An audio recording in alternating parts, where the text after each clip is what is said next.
Pasukan telah kembali sampai di Raudhah membawa seorang lelaki.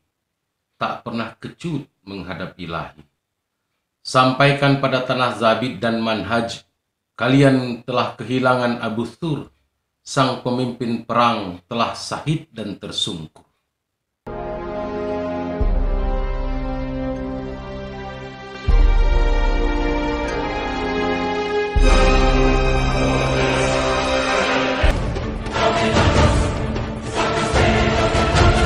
Peluang emas itu datang, dan Sayyidina Abu Thur radhiyallahu anhu tak menyia-nyiakannya. Setelah hampir putus asa menunggu, dengan menyimpan rasa bersalah dan penyesalan yang dalam, akhirnya Khalifah Sayyidina Abu Bakar As-Siddiq radhiyallahu anhu mengajak umat Islam, siapa saja, untuk berjihad melawan Romawi. Ketika itu, tentara Romawi telah berkumpul di Yarmouk dengan jumlah yang sangat besar, lebih dari 100.000 orang. Dan Sayyidina Abu Thur radhiyallahu anhu adalah orang pertama yang memenuhi ajakan tersebut. Tak hanya dirinya seorang, Sayyidina Abu Thur juga mengajak serta kaumnya, Bani Zabid, untuk bergabung dengan pasukan muslim di Yarmouk. Dalam perang Yarmouk yang bersejarah inilah Sayyidina Abu Thur hendak membuktikan bahwa ia telah benar-benar menyesal dan bertaubat, dan bertekad membela Islam sekuat tenaga, bahkan dengan nyawa. Dengan menunggang kuda, Sayyidina Abu Thur mengamuk sejadi-jadinya di arena pertempuran. Ia terus maju menyerang musuh, membabatkan pedangnya ke sana kemari. Dalam setiap tebasan, selalu saja ada satu atau dua nyawa musuh yang tercabut dari jasadnya. Dalam perang itu, salah satu matanya terkena anak panah dan bola matanya pecah. Namun, Sayyidina Abu Thur tak bersedih. Sebaliknya, ia malah berasa bangga karena telah mendapat jihad di jalan Allah SWT, dan berharap salah satu bola matanya itu menjadi penebus yang diterima di sisi Allah SWT. Tak hanya di Yarmouk, peperangan pertamanya di pihak Islam, di Qadisiyah pun Sayyidina Abu Thur kembali mempertontonkan kehebatan dan kesungguhannya berperang membela Islam. Ia malah diangkat menjadi salah satu pemimpin pasukan kecil dari Bani Zabid dan Mazhaj yang berjumlah sekitar 900 orang. Ketika itu, Abu Thur membangkitkan semangat perang kaumnya dengan berkata, "Wahai pasukan mujahidin, jadilah kalian singa-singa yang paling tangguh. Orang-orang asing pasti akan menjadi loyo dan putus asa." Sayyidina Abu Thur radhiyallahu anhu berteriak di saat kedua pasukan sudah saling berhadapan. Dan sudah menjadi kebiasaan dalam peperangan ketika itu, sebagai pendahuluan dilakukan pertunjukan duel 1 lawan 1 antara pahlawan dari kedua pihak. Dan ketika Sayyidina Abu Thur berteriak memberi semangat itu, seorang pemanah terbaik Persia menyeruak dari barisan dan menantangnya untuk berduel sambil berkata, "Mart, Mart, ayo duel 1 lawan 1." Lalu ia mengambil busur dan siap melesatkan anak panah ke arah Sayyidina Abu Thur radhiyallahu anhu. Melihat itu, Sayyidina Abu Thur radhiyallahu anhu langsung menghentakkan kudanya dan meloncat turun ke tanah pada saat musuhnya melepaskan anak panah. Sayyidina Abu Thur radhiyallahu anhu mengelak dan terhindar dari terjangan anak panah tersebut dan sigap mencabut pedang. Tak bertunggu, ia langsung berlari cepat ke arah musuh dan berhasil memegang lehernya. Sayyidina Abu Thur pun berteriak histeris sekeras-kerasnya, membuat ciut nyali pasukan Persia. Ia lalu mengikat leher musuh dengan tali kekang kuda dan menyeret ke arah pasukan muslimin. Setelah sampai, Sayyidina Abu Thur mematahkan leher tersebut. Tak puas, ia menyembelih dan mengutili urat-urat orang itu. "Seperti inilah yang harus kalian lakukan kepada mereka," ujarnya kepada tentara Islam yang terkagum melihat keberanian dan kehebatannya. Semangat jihad pasukan muslimin pun bertambah dan berkobar-kobar. Dalam perang Qadisiyah ini, Sayyidina Abu Thur radhiyallahu anhu tampil sebagai pahlawan. Ia selalu berada di depan, memporak-porandakan pasukan musuh dengan semangat jihad yang luar biasa. Dan pasukan muslimin mendapatkan kemenangan dan harta rampasan berlimpah. Bahkan, mereka berhasil membunuh Rustum, panglima perang terhebat dari Persia. Sayyidina Abu Thur radhiyallahu anhu pernah mengilustrasikan perang Qadisiyah ini ke dalam bait-bait syairnya. Perang Qadisiyah dipenuhi pasukan Rustum. Kami penunggang kuda menggetarkan hati mereka. Pasukan Rabi terus melesat ke arah timur, menyematkan diri untuk berjihad dan taat pada Sang Rahman. Allahu Akbar. Wak Itam bergetar hatinya membacakan puisi Sayyidina Busur. Nafasnya agak tersengal. Namun, jemaah mustami' majlis kisah Wak yang hadir tak sabar dan bertanya, siapakah Abu Sur itu, Wak? Apakah sahabat Nabi Rasulullah SAW atau seorang tabi'in? Abu Sur adalah Sayyidina Ammar bin Ma'di Karib radhiyallahu anhu. Ia adalah seorang penyair dan ahli berkuda yang gagah perkasa. Dia seorang sahabat baginda Rasulullah SAW, jawab Wak Itam sembari melanjutkan,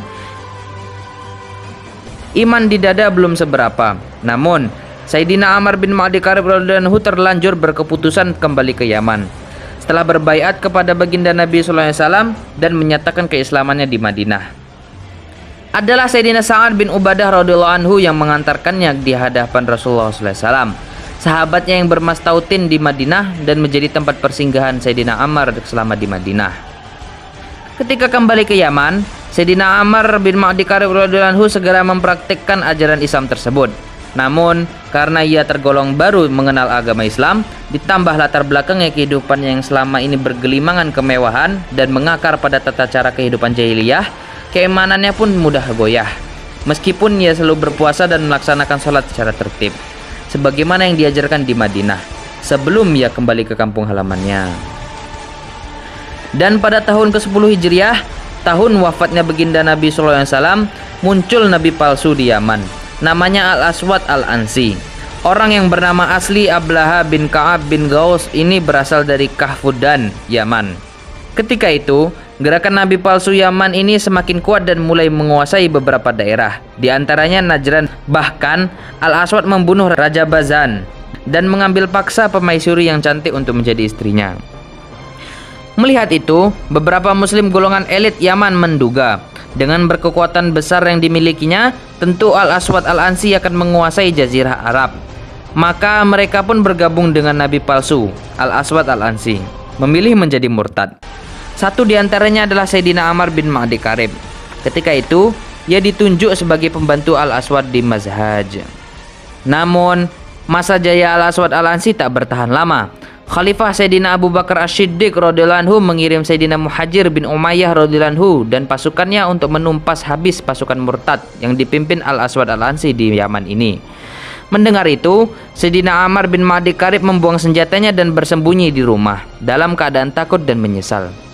Setelah menumpas habis Al-Aswad Al-Ansi, Sayyidina Muhajir bin Umayyah radhiyallahu anhu menangkap sisa-sisa pasukan murtad dan membawa mereka ke hadapan khalifah, termasuk Sayyidina Ammar bin Ma'di Karib. Alangkah marahnya Khalifah Sayyidina Abu Bakar As-Siddiq radhiyallahu anhu ketika itu. Namun, dengan perasaan penuh penyesalan, Sayyidina Ammar menyatakan bertaubat serta akan kembali kepada Islam. Mulanya, Khalifah Abu Bakar tak mudah percaya. Tapi, melihat raut penyesalan dan kesungguhan Sayyidina Ammar yang terpancar dari matanya, Khalifah Abu Bakar pun mengampuninya. Sayyidina Ammar bin Ma'di Karib adalah seorang lelaki padang pasir yang mahir menunggang kuda. Baginya, duduk di atas kuda merupakan kebanggaan dan lambang kejantanan. Kuda adalah harta tak ternilai baginya, dan jika dibawa ke medan perang, dapat mendatangkan kemenangan dan keberuntungan. Itulah seorang Sayyidina Ammar bin Ma'di Karib radhiyallahu anhu, seorang yang sangat mahir dalam pacuan, berburu, dan berperang dengan menunggang kuda. Dan ia sangat terkenal dalam berbagai perperangan dalam masa jahiliyah. Dengan postur tubuh yang tinggi besar, kekar dan berkulit coklat, Sayyidina Ammar adalah seorang yang sangat lihai menggunakan pedang. Karenanya, pedangnya Syamsamah sangat terkenal dan ditakuti di jazirah Arab. Di samping ahli kuda dan pedang, Sayyidina Ammar juga suka menulis dan membaca. Ia adalah seorang penyair yang kondang. Di masa jahiliyah dan Islam, sajak-sajaknya banyak mencerminkan semangat, kebanggaan, dan ketakwaan kepada Allah SWT. Dengan semua keistimewaan ini, maka tak heran jika Sayyidina Ammar memiliki status sosial yang tinggi di kalangan kaumnya. Dalam catatan sejarah, walaupun sudah berusia tua dan uzur, nama Sayyidina Ammar ada dalam berbagai perang fisabilillah. Perasaan menyesal dan bersalah tersebab pernah murtad terus menghantui dan membuatnya berusaha menebus kesalahan. Dalam pertempuran Nahawat adalah puncak dari perjuangan Sayyidina Ammar radhiyallahu anhu membela Islam. Di usia hampir 90 tahun, ia tetap memaksa hendak ikut serta dalam peperangan tersebut. Adalah Sayyidina Khalid bin Qatan radhiyallahu anhu yang menyaksikan syahidnya Sayyidina Ammar bin Ma'di Karib radhiyallahu anhu. Ketika itu, Sayyidina Ammar tergeletak lemas, tubuhnya terluka parah. Ketika kaum muslimin hendak kembali ke Madinah, ia bangun tapi tak mampu berdiri tegak. Ketika sampai di Rauzah, penyair murtad yang bertaubat itu syahid, menghembuskan napasnya yang terakhir. Ia dimakamkan di desa itu juga, Rauzah.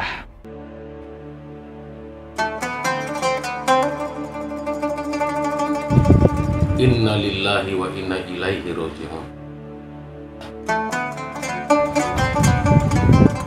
Pasukan telah kembali sampai di Raudhah membawa seorang lelaki tak pernah kecut menghadap Ilahi.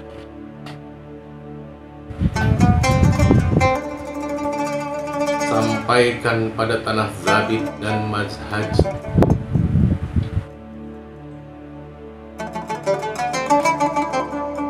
kalian kehilangan Abu Thur, sang pemimpin perang telah sakit dan tersungkur.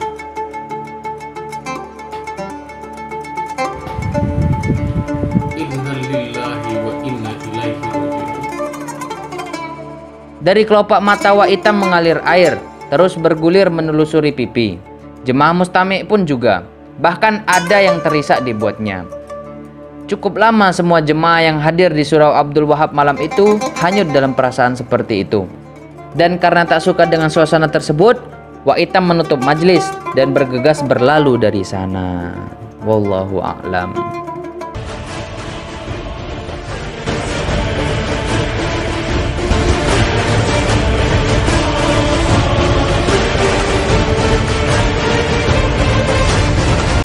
Hey, jangan lupa subscribe ya, like, share, and comment. Kisah Wak Channel. Sampai jumpa.